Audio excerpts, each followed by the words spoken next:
Thank you for joining us on the lightattheend.com podcast. Lightattheend.com is a resource for those who want to learn more about end-of-life topics but don't know where to start.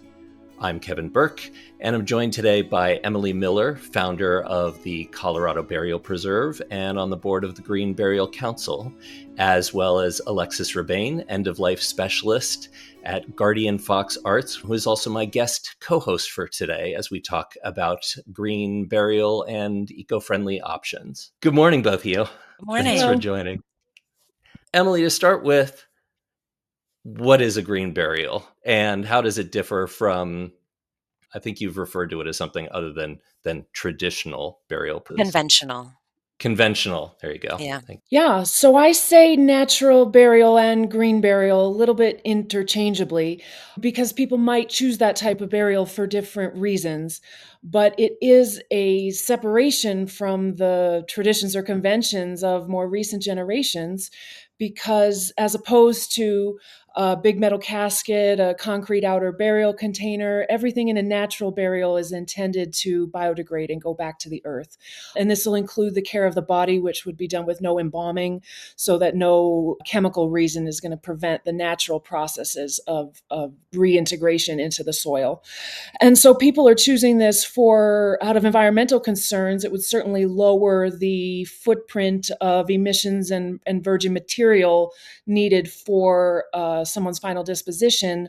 But then it's also creating a much more, to reuse the word, natural experience of saying goodbye. You have this option to participate in the rituals of it, and the entire burial or funeral can take place in this unique, natural, wild environment. So it really changes the whole aesthetics of the final goodbye as well.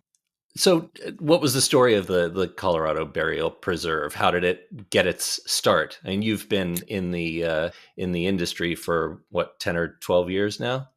That's right. Yeah, my background is funeral directing in the conventional industry. So I went to mortuary college and was studying all of the options that anyone could choose for their final wishes when I discovered natural burial as a possibility. I hadn't even heard of it before that. And I had an immediate emotional reaction to the idea of a final resting place in nature, that it would be a wild environment, not something real man-made and manicured. And so then I went into this conventional cemetery and funeral career with a soft spot for the folks who might choose a natural burial, kind of my secret favorite. And later when I was working here in Colorado, a family asked me for that type of funeral. And I was so excited to do the research for them and find out sort of the most beautiful alpine meadow where we could naturally bury their father.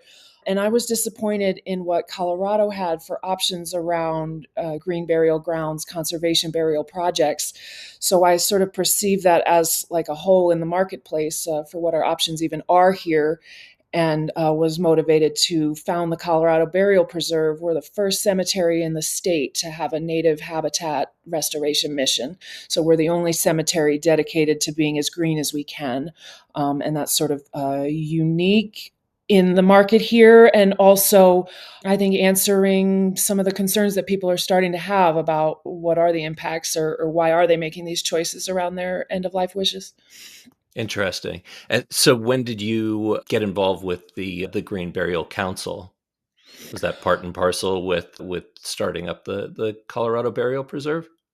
Yes, my company was founded in 2020, and I wanted to align with the Green Burial Council because being a new cemetery is sort of an unusual thing in our culture, sort of an unusual thing anywhere. And the GBC offers a credential for green cemeteries to sort of say, yes, we're upholding all of the best practices, both for cemetery management and for being kind to the environment. So I sought that external certification right away as just something I wanted as a baseline for my product at the Burial Preserve. But then because I do have this background in funeral service, the GBC certifies cemeteries and funeral homes. There was an opportunity for me to start volunteering in the role of being a liaison to the funeral homes and sort of my old career hat while being a certified member in my current incarnation. So I ended up joining the Hmm. board about a year or two after I sought certification for my company in the first place. Oh, excellent. And they operate nationwide? That's right. We certify funeral homes, cemeteries, and burial products such as caskets, shrouds, and biodegradable urns. And we do that in all over the US and Canada. It sounds like there are a lot of tangible benefits to green burial. Are there any drawbacks? I would say the piece that people think is a drawback is taking up space.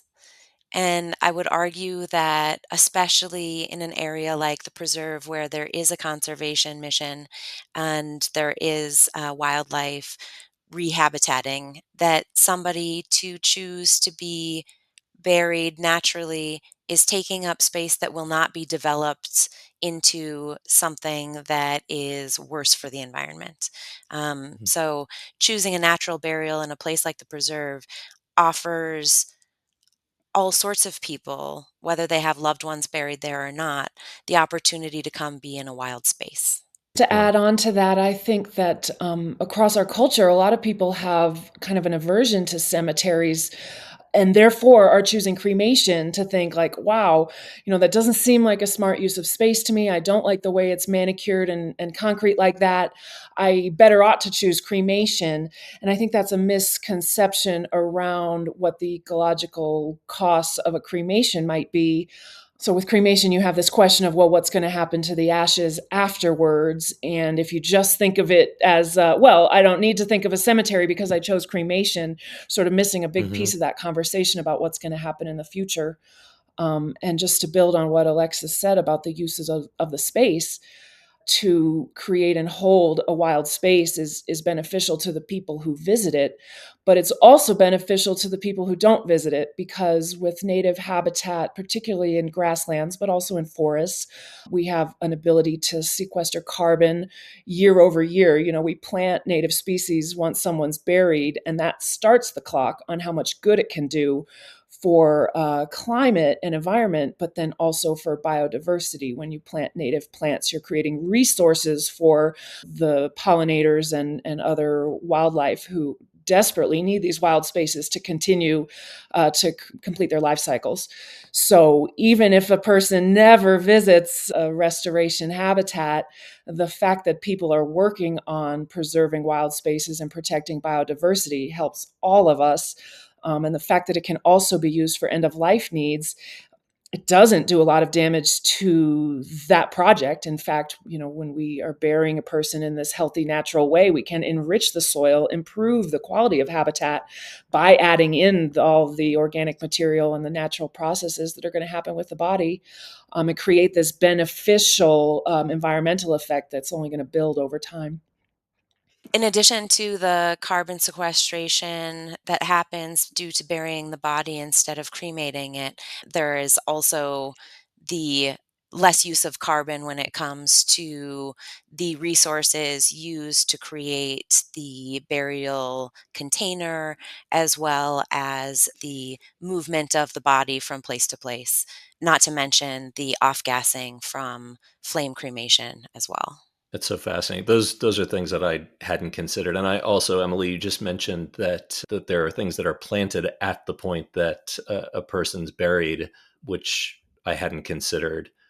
Can you take me through the entire process from start to finish? What the options are for the final disposition when somebody dies? Sure. Yeah, I'm a funeral director, so that is where I'll start, the place where this person has died. Um, it's not important to me that they come into the care of the funeral home right away, especially if they've died at home. We have a lot of opportunity there for the loved ones to spend time with the body, to participate in the washing or dressing. Of course, in a natural burial, we would use only biodegradable garments and or shrouds. But whenever the mortuary might step in, yeah, we still have a lot of options for how much time the loved ones want to spend with that person and how involved they want to be in seeing them and caring for them still between the death and the funeral. Um, In that mortuary environment, we would use refrigeration instead of embalming. They can still, the funeral home can provide some of this care in regards to washing and making them presentable in the case that the family doesn't want to be the agent of that, be the one to do it all. We still have a lot of flexibility about when to schedule the burial. It seems like anymore, these funerals are scheduled around people's children's travel and work and school schedules more than, either a religious reason or a practical rush to get the person in the ground. So even though we don't have embalming from the funeral home, the use of refrigeration is going to give us some good flexibility about when we're going to have the burial and whether or not there's going to be any other types of funeral or other services in the meantime. Some folks are going to still have viewings and religious services. Others might, the final resting place burial might be the first funeral event, followed by something indoors or with food, or later in the year to commemorate an anniversary, etc. So we still have a lot of options around that. At the cemetery, the preserve is managed in a different way, but we follow all the sort of regular laws and regulations that you might expect from a cemetery if you've ever been in the position to make those arrangements. So the family has a choice, in my case, as to whether to select the plot of their choosing or allow us to assign the plot that might benefit the most from our restoration efforts after the burial. The grave is smaller than we might expect at a conventional cemetery. The depth, we're only looking for between 3 to 4 feet. And the reason for that is we still want oxygen to be able to penetrate to those depths and participate in the chemical biological processes that take place with breaking down the body. So this depth of 3 to 4 feet, it is shallow enough that the oxygen can still reach, that in the future the plant roots might be able to get down and take advantage of those nutrients. But then this depth is deep enough that we're going to create a good sized barrier of soil over top, and that's what's going to prevent any disturbances from wildlife or etc. The person can be buried in a biodegradable container or a shroud. So if it's a shroud, this is just a fabric wrapping, and it would be linen, cotton, silk, hemp, something, it cannot be polyester, right? It has to be a natural fiber that's biodegradable. And if it's a casket or container, this could be something as grand as a wooden box, a plain unfinished wood casket. And then there are also containers that are sort of less substantial than that, more renewable than that. These could be woven from wicker, bamboo, reclaimed materials. Cardboard is sometimes used. It has to be sort of sturdy enough to bear the person to the final resting place, to carry them. But then, as I said, be made of materials that aren't going to put up a fight. They're not going to resist the natural processes of the soil.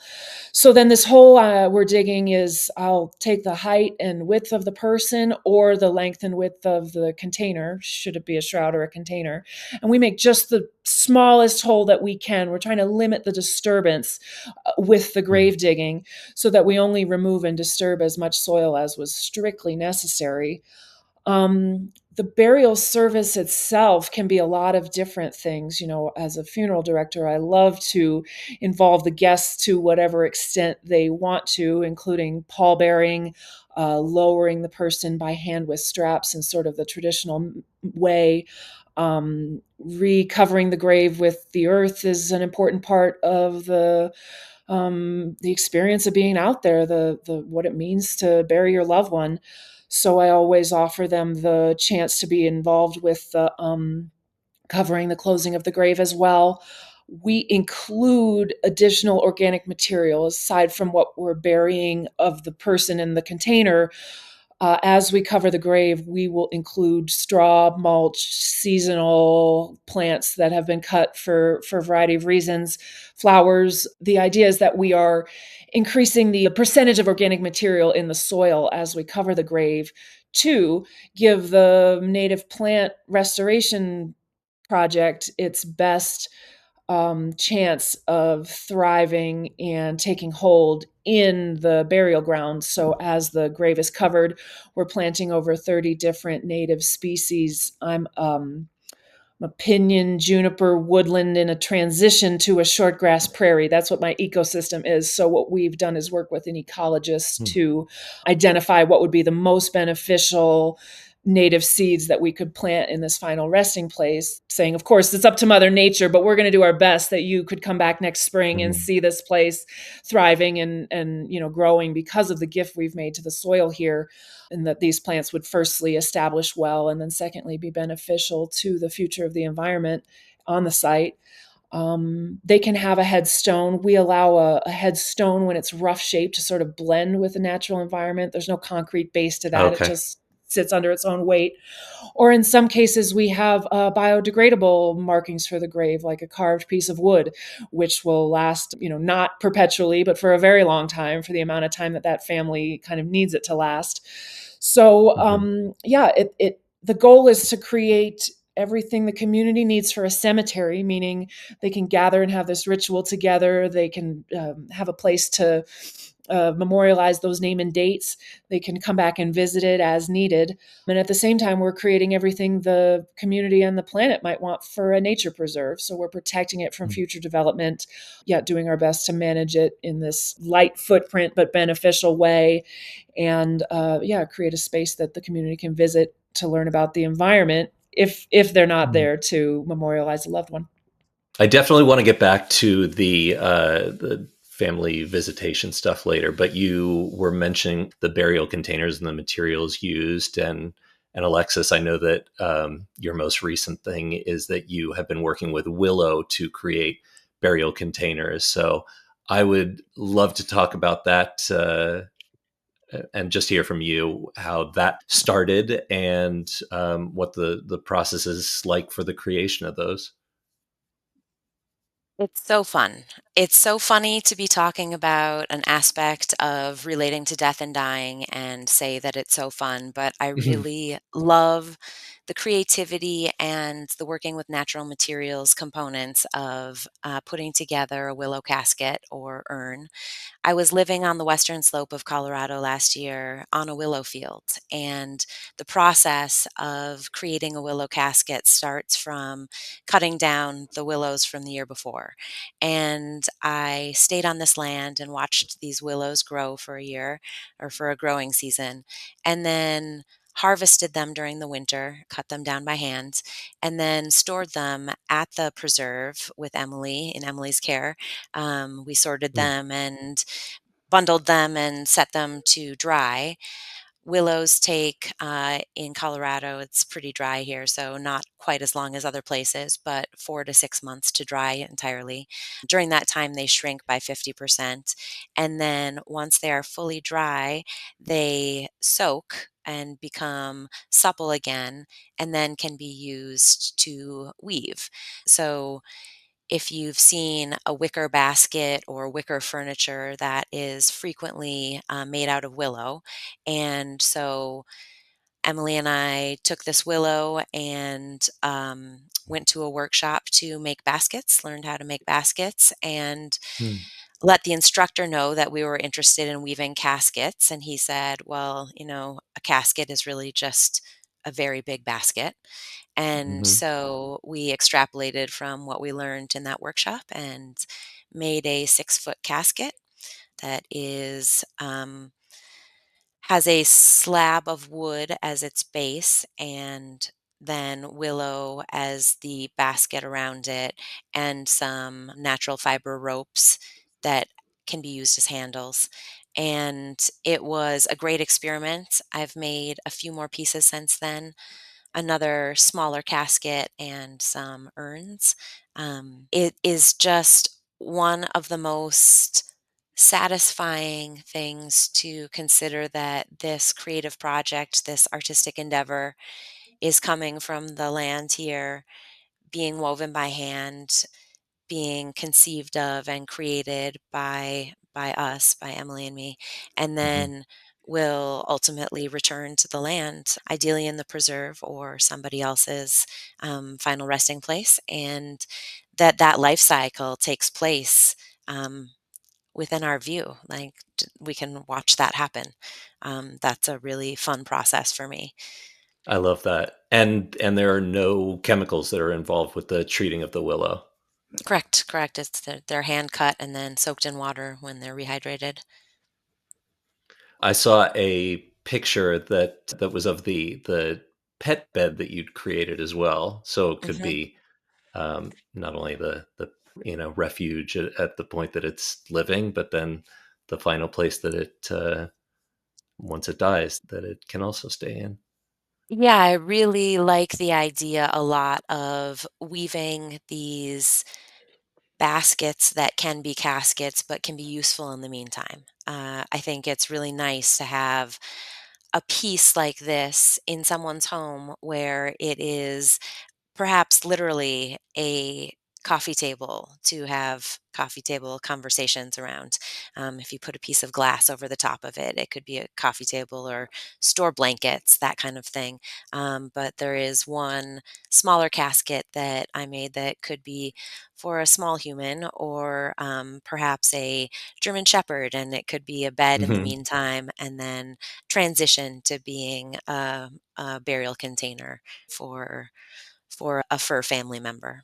That's The other great. thing I like about these handmade caskets is in my yeah, my past career in the funeral industry, there is a huge push from the employers and from the suppliers in the industry to create a sense of personalization for the consumer, especially as baby boomers become funeral purchasing age. This is the generation of individualists. But then the funeral director hands you a catalog with the same 24 choices that the last family picked from. And what I find is that the personalization is fairly superficial. It's like, well, was your grandparent into golf or did they like cooking? And it's like, wow, those are both really generic things to say about my grandparents. Hmm. Everyone's grandmother cooks. So when you have something that is truly handmade, one of a kind, locally grown, it is literally never going to be the same as anyone else's funeral. And then to Sure. include this idea that you could be making memories with it, it's holding the memory quilts in the home. It's present when we're having holiday dinners around it. That is something just imbued with personalization in a way that something mass produced and shipped overnight could almost never be. Yeah, I love that. If somebody doesn't want to be buried, but still wants to be on the preserve, it would be great to just talk about what the green alternatives are for people who maybe don't want to be buried.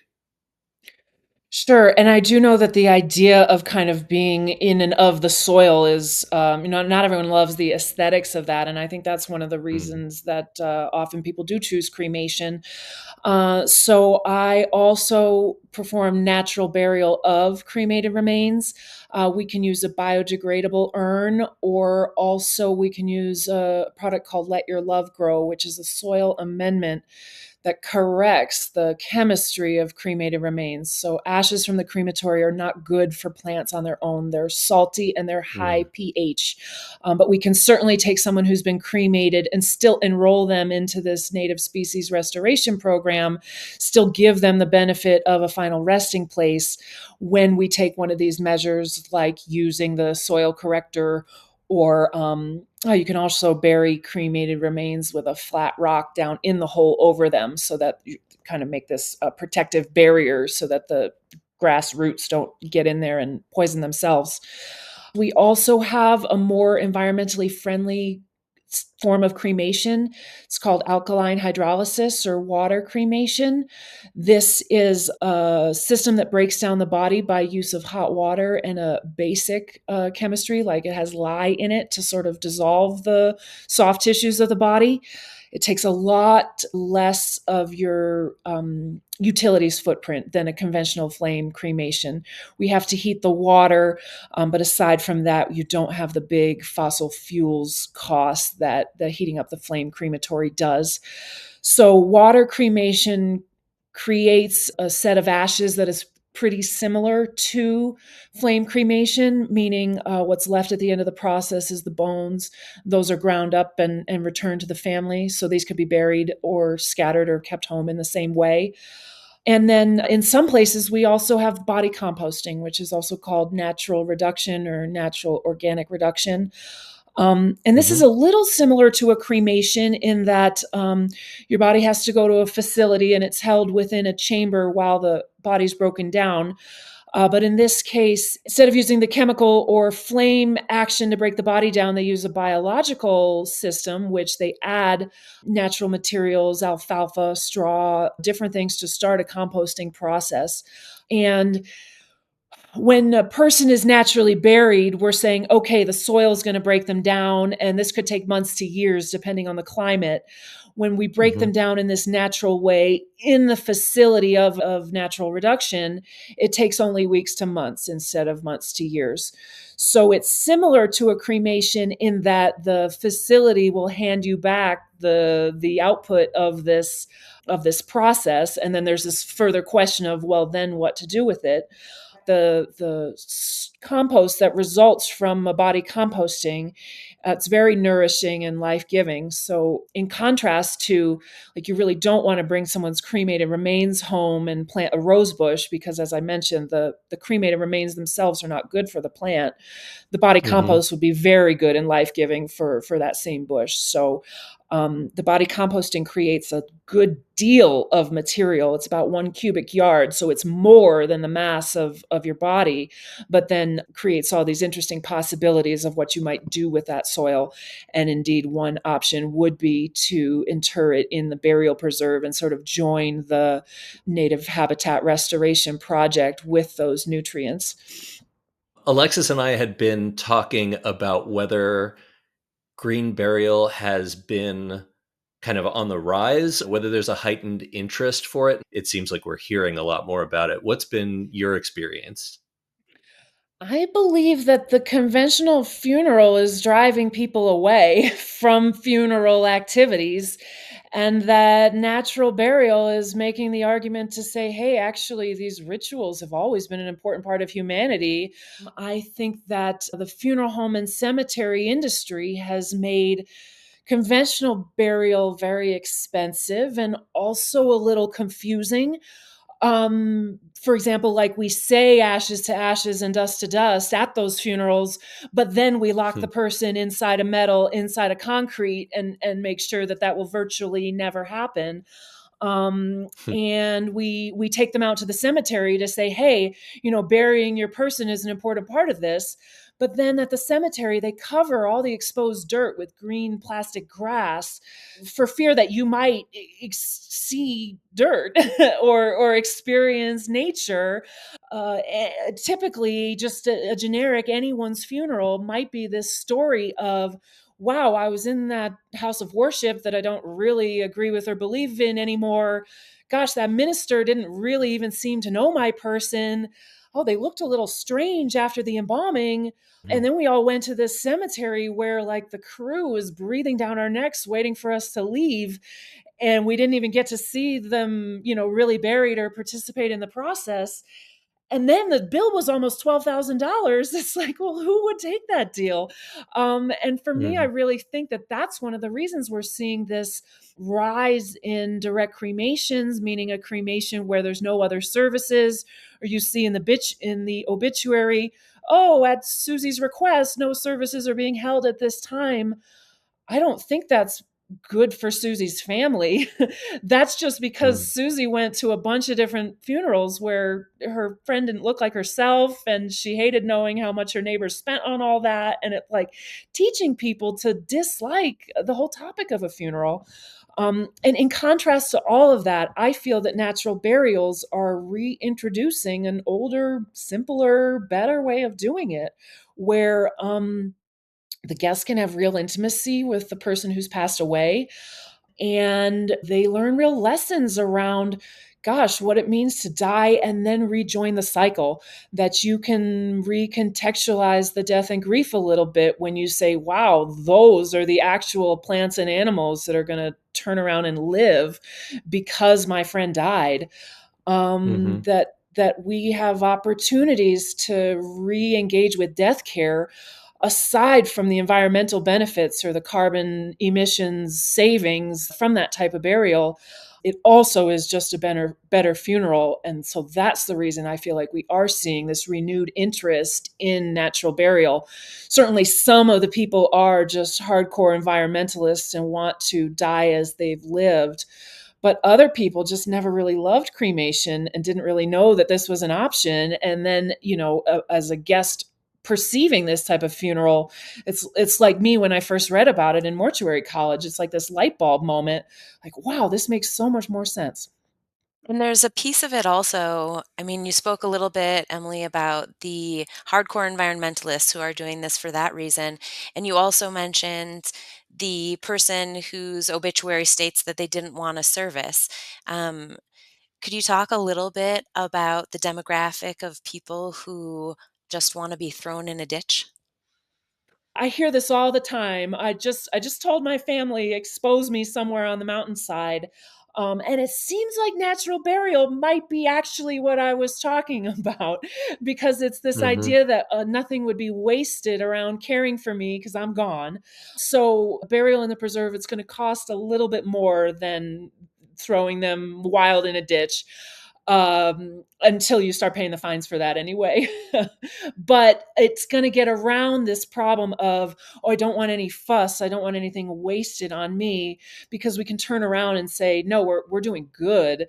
We're giving this person's body back to the earth. We're not wasting the space, but we're holding the space.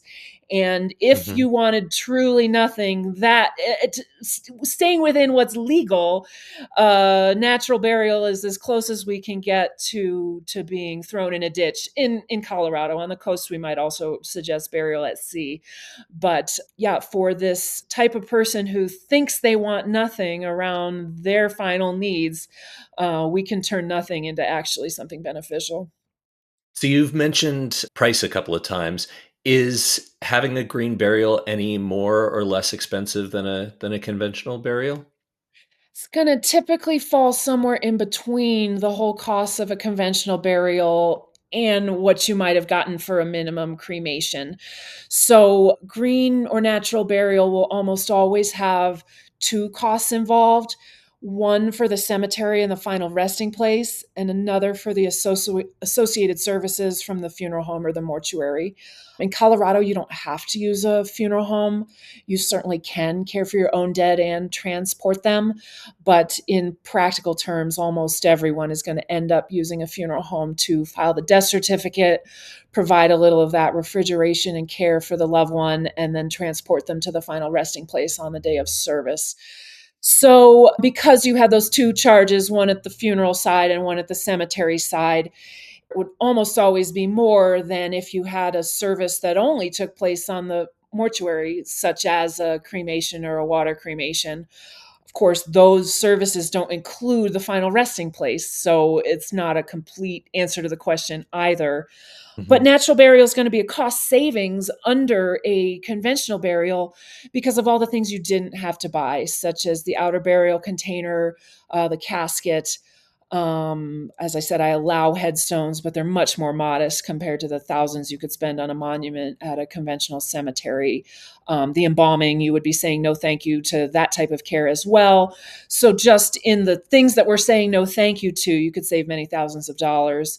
And I always like to point out too that we pay sales tax when we buy a casket. We pay sales tax when we're forced to buy an outer burial container by the cemetery policies. So simply saying no to those, as I said, it saves a great deal of money. When you were taking us through the process, Emily, of what a family might encounter when they're burying a loved one at the preserve, you mentioned that there are other materials that go into the grave, maybe some straw, some other organic materials. Um, I wanted to also bring up the piece of this that is the participatory element of people being at the burial, and that one of the organic materials that somebody could put into the grave with their loved one is a picture printed on paper that will decompose, or maybe rocks or other organic materials that are mementos or memorials or ways to honor their loved one.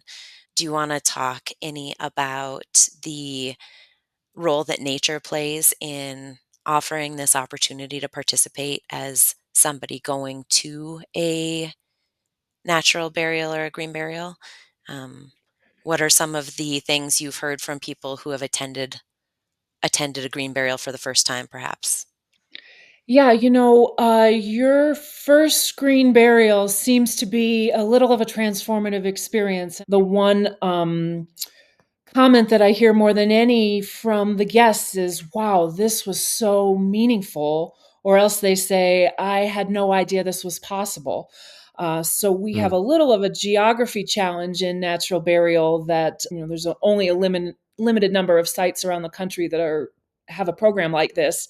So many people who have been to their friends and loved ones' memorial services were never introduced to it as a possibility.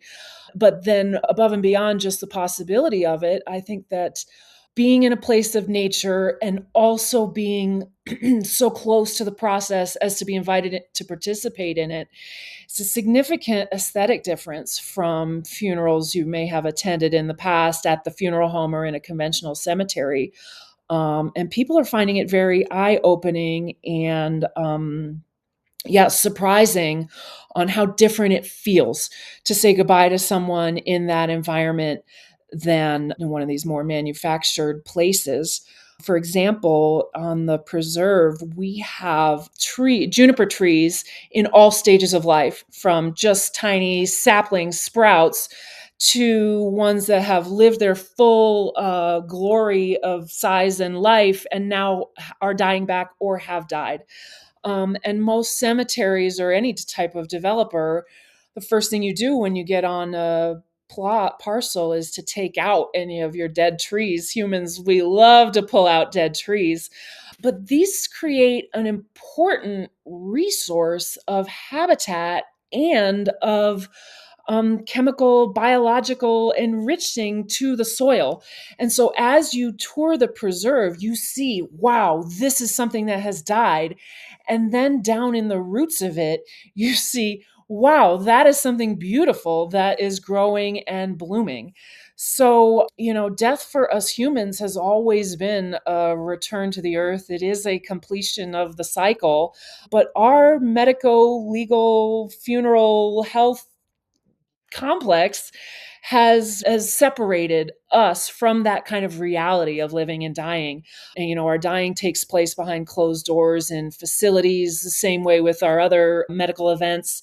And of course, some people live these urban lives where they're not often exposed to these sort of lessons from nature anyway. And to be out there doing death and grieving, or dying and saying goodbye, um, in an environment where the role death plays in nature is just straight in front of your face, it can't be avoided. For me, I think it's very healing, and it really helps to contextualize other aspects of our lives on earth, to remember that we are of and from and by nature, even when we live lives that would have us forget that fact. The other thing I think it's important to note is Emily mentioned that there are not very many burial preserves or specifically green burial cemeteries. What is good to know, though, is that many cemeteries have a section that can be used for green burial, or they can make it as green as possible. In some places, they will waive requirements to have a cement vault over the top of the grave, and they'll have that part of the cemetery be less managed, less manicured, Mm. less landscaped. And if you're not sure about whether there's an option in your area, please call the cemeteries and register your interest in having that section or a preserve or a green burial cemetery in your geography. I think that the more awareness there is within the industry that there's interest from the people, the more we'll see these changes happening all over the country. It doesn't even have to be a separate section. I know of conventional cemeteries that will allow a natural burial in and amongst their conventional burials as well. You all should know that there's a few reasons that most cemeteries require vaults. It's almost never a legal requirement. The main practical reason for it is having a burial vault over your casket creates stability and flatness on the ground above. So this is literally in place so that they have uncomplicated lawn mowing when they go back in Mm. to do maintenance above the grave. Over anyone's grave with no vault, you might expect someday, sooner or later, to find some sinking and settling of the grave area, which is not a problem. On cemetery management, you could always peel back the sod, throw in a little extra earth to level that back out, and now you're back to mowing the lawn the way you always did. But in the meantime, having that vault buried saves them that labor. Their business models have grown up around the profit margin that they're going to see from that vault and maybe a vault installation fee. The cemeteries are sort of loath to give up on their requirement to have a vault, even though there's no legal or public health reason to have it. It's just like they're really used to having them, but they're also losing market share to folks who are choosing cremation with scattering all the time. And, in some geographic areas, they're losing it faster than others. So the cemeteries, as Alexis was saying, if they understood that we had this consumer need for burial spaces that didn't require vaults or that allowed it with no caskets, that we could recover some of these folks that are choosing cremation, give them back a more holistic funeral, give them a final resting place where they can have these benefits of being able to visit and teach future generations. And all we had to do was kind of open our minds about what the project would look like around settling and mowing. So I do feel that we call it hybrid green burial when a conventional cemetery allows to also have natural burials in their site. So hybrid natural burial is an incredible opportunity to get these options in every zip code. Any cemetery could be offering natural burial. It's just only a matter of telling them, look, this is what your constituents are asking for. This is kind of a question for both of you, but I'll start with you, Alexis. Just in your role as an end of life specialist, when people are talking to you about what their options are and what your opinions are, do you feel like there are common questions or concerns or misconceptions that come up around green alternatives, fears that need to be allayed, or things like that? I think that there are questions that come up all the time, and almost all of them have very clear answers that are reassuring and allow people to make different decisions. The number of times I have spoken to somebody who was very certain that they wanted to be cremated until we had a Hmm. 4-minute conversation, and then they were converts. And so I think that the common fears are around animal um, scavenging, which is not a very big concern. That's just a depth of the grave that discourages Hmm. that. The idea of taking up space in the ground is something that people list as a reason to be cremated. And it's really interesting because frequently they'll list that as, well, I want the environmentally friendly option, so I'm going to be cremated, until they Hmm. find out that that is the way that carbon is not sequestered. And so, correct me if I'm wrong, Emily, but I think that flame cremation is second worst to conventional burial with embalming. And so, people who believe that they are making an environmentally sound decision by being cremated are often very surprised to find that that's one of the worst options. The other thing that I hear from people is about wanting to become a tree or be buried in a mushroom suit. And while those are lovely concepts, as Emily mentioned earlier, the way to return a body to the soil is most easily accomplished by returning the body to the soil. And I'll let Emily speak a little bit to those other options and why they're maybe not as practical as they are sort of shiny and exciting.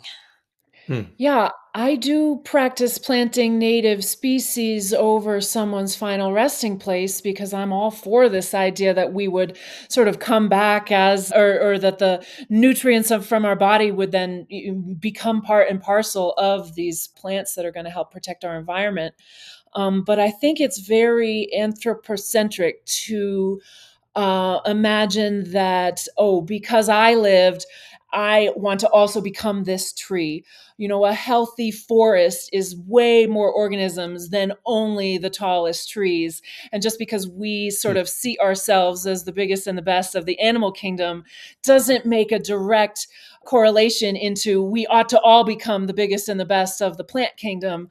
What we need is a whole ecosystem interconnected and working together from the very smallest microbes up to the biggest of trees. And so that's why we are, when we consider the conditions of a natural burial and what type of restoration we're going to do in the plot, we have to start on this microbial chemical improvement of the soil and then on up through what's going to grow the first year, what's going to grow the second year. And what we want to create is a whole interlocking web of ecology and not just one tree per grandfather. And just to answer your previous question, Kevin, about these sort of misconceptions that we hear around our choices for natural burial, I mean, for anyone's end of life disposition options, the biggest one I sometimes hear is, oh, I had no idea that was legal.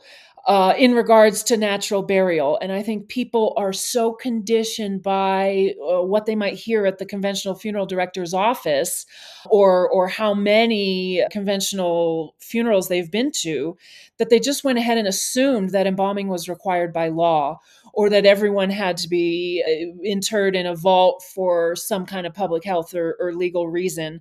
And I think that the conventional cemeteries and funeral homes are just fine if you assume that. They're not teaching you the misinformation, but they are presenting these options as if it was a sure thing that it's going to be required.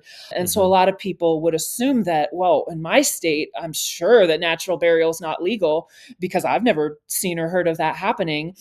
And in fact, people are buried without embalming all the time. In Jewish and Muslim faiths, natural burial is the dominant form of disposition, meaning it's only a shroud and there's no embalming, or it's only a plain pine box and there's no embalming. So this is happening in all 50 states and all around the world all the time anyway. Those folks from religious communities just call it burial. And we don't need special laws to be passed to allow for a greener way to go. We just need to be asking and maybe putting some pressure on the companies that offer these services. I'm so glad you keep bringing that up. That's one of the things with Light at the End that I am extremely sensitive to is how people can potentially be taken advantage of by the business practices, whether they're unscrupulous, business owners, or whether people just don't know the right questions to ask or the limitations. One of the things that I talked to my cousin about when he lost his son very suddenly was he felt like at every turn he felt like somebody was trying to take advantage of him in his time of need. There's definitely a lot of potential for people to get pushed into a direction because they don't know any better. People don't know what Unfortunately, they don't know. I was going to say the same thing. There's an education gap between, what a consumer ought to know before being in that situation. And of course, we never know when people are lost in sudden circumstances all the time. And so there you are, having done no advance self education around what the options are. And you're immediately in this, terrible day of grief and mourning and being forced to make these big decisions with an expert who knows all about this, and it's their 12th one this week, but it's your first one ever. So it's a, Right. a power imbalance when you're sitting at that table, and it's made worse by a knowledge imbalance of people don't tend to investigate these options until it's their time to be making decisions about it. Right. And I would say that is, from my perspective as an end of life specialist, working with people on their advanced directives, having these thoughts before it's time to make decisions, and thinking through what you would want for yourself before anybody has to make these decisions for you is something that I really counsel people to do all the time. If one of these options sounds like the right option for you as an individual, make sure that you write it down. Make sure that you tell the people who will be making these arrangements on your behalf that this is what you want. It's really a difficult thing for people to guess, and so having your wishes be really clear around what kind of body disposition you would like or not like is really, really important. And it takes the burden off of your loved ones when they are grieving to know in advance what it is that you want to have happen with your body. I'm glad too, because that's the time to make sure what you're asking for is possible and legal too. Mhm. And you can also pay for it in advance and lock in pricing for the current pricing for services. What happens is that if you make arrangements in advance, pre-planning, your money goes into an insurance account, and then the arrangements are paid for by that insurance policy upon your death. But a lot of different funeral homes and cemeteries will allow you to make arrangements at the current price and lock in an inflation proof price for your future needs. So this is something that you can do now and guarantee it for yourself for the future. Also great advice. But I think a lot of people assume that green burial, because of we call it green, that environmental friendliness is the top reason for picking it. But as we've sort of been talking about all along, it's also a substantially different experience. It's different what the guests see and hear and feel. It's different the way the final resting place can be visited and used into the future. So, yes, it's greener, it's kinder on the environment, but I think it also is just a more natural, basic human thing to do when there's been a death. And so that's why we're seeing the rise in popularity of it, is that people are responding to it better. The fact that it's good for the planet is like almost a side benefit, when after you consider the fact that it's giving us better funerals, it's giving us a way more traditional way of saying goodbye. When you think of the way all of humanity would have done this across time and geography, almost everyone on earth would have been just buried in a simple final resting place, except for, you have some cultures who would have practiced cremation and other things across time. And it is a return to a more simple way. It's stepping away from some of these misconceptions that the conventional funeral and cemetery industry are telling us, and then almost rediscovering just basic, real simple truths about what it means to live and die on earth. As far as people relating with their loved one after death and honoring and having ritual, I think that a natural burial really feeds that well because of all of the cycles that exist in nature. I think that people have really strong anniversary effects when it comes to losing somebody they love that they might not even be aware of in their day to day life.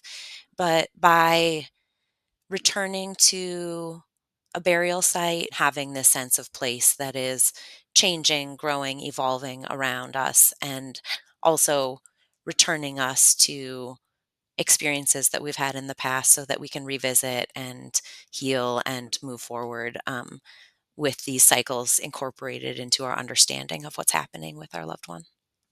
Hmm. One common misconception that I hear around natural burial is that we must have to do the burial within 24 or 48 hours after when the death has occurred. And I think most people don't realize that we have a good amount of flexibility when we use the refrigeration in the mortuary. And in fact, we have in Colorado, we have a legal requirement to file the death certificate within 48 hours of the death, but there's no rush when it comes to making the burial or making the cremation. So we have a lot of flexibility around making the plans for the final gathering, for the burial. In fact, I've even been part of arrangements for natural burial in the preserve where it was 2 to 3 weeks between when the person died and when we finally gathered to have the burial, because that refrigeration gives us a lot of takes the pressure off rushing out to have the burial. It gives us the ability to plan what we might want to in terms of getting the loved ones to gather. And there's Okay. the opportunity to gather within the home with the use of dry ice and other cooling materials, depending on the climate that the person is in. It there can be several days of celebration or holding space for this past loved one, deceased loved one in the home before even needing to go to the funeral home for refrigeration. So there are ways to make plans even after the death has occurred without feeling like you're having to rush into any decisions that you're not sure about. In addition to weaving willow caskets, I've woven some urns, and urns are much faster than caskets in terms of number of hours to weave. But for example, I have this little willow urn, and this probably took me six hours, 6 or 8 hours to weave. And so Mm. that is something that could happen after somebody dies, before the need for cremated remains to go into it. However, the cycle of the willows and the weaving has to be taken into account. So currently, I have a handful of different options for urns and a couple of different caskets and a burial tray. Here's another example of an urn that I Mm. would use for cremated remains for pets. I would include in this several silk bags, pouches that remains could be placed within, and so this could be an urn that would sit on the mantelpiece of all of the beloved pets over the years, that kind of thing. So some of these things I have already made. Some could be made to order, but it would be dependent on having enough materials to put together a casket, that kind of thing. Assuming you do have the materials, what's a realistic turnaround time? I know that it probably varies widely depending on the size of the receptacle. So the willows, after they're stored dried, and so to weave with them, they need to be soaked for between 4 to 8 days. And so if there were not any willows soaked, there would be that kind of a lead time. And then a full size casket takes somewhere between 30 and 50 hours. Okay. Well, they're lovely. There's kind of a running bottom line around your own end of life arrangements where the more unique and individualized and specific you feel about them, the more it's on you, your own responsibility to have those pieces in place before they're needed. So, this question about how long does it take to grow and soak willows is a great example. If that's something really important to you, knowing that we might have to consider a whole growing season and then the drying and soaking time, it might be time to start looking for your artisan or your artisanal products for this type of thing now while you have the feelings about what you care about, not later when your family's feeling this sense of rush around making the decisions. So, yeah, for your Yeah, listeners who have heard something that sounds good to them, no better time to start looking into it than now while you have the ability to. And certainly one of these urns could be used as a basket until it's needed as an urn. So there are ways that you great can point. incorporate these Yeah, pieces into your life. looked like a cookie jar to me. Alexis, for for those who are interested in the work that you do, is guardianfoxarts.com the best place to connect with you? Absolutely. People can send me a message through my website, or my phone number and email are there. I also am on Instagram as at Guardian Fox Arts. And then Emily, the best place to get in touch with you is through the ColoradoBurialPreserve.com website. That's right. Yep, we're also on Facebook, Colorado Burial Preserve. Awesome. Thank you so much for shining a light on all this for me and for anybody who's watching or listening. My pleasure. Thanks for Yeah, having us. it's an important conversation to have. Happy to do it. Thank you both so much. That concludes this episode of the lightattheend.com podcast.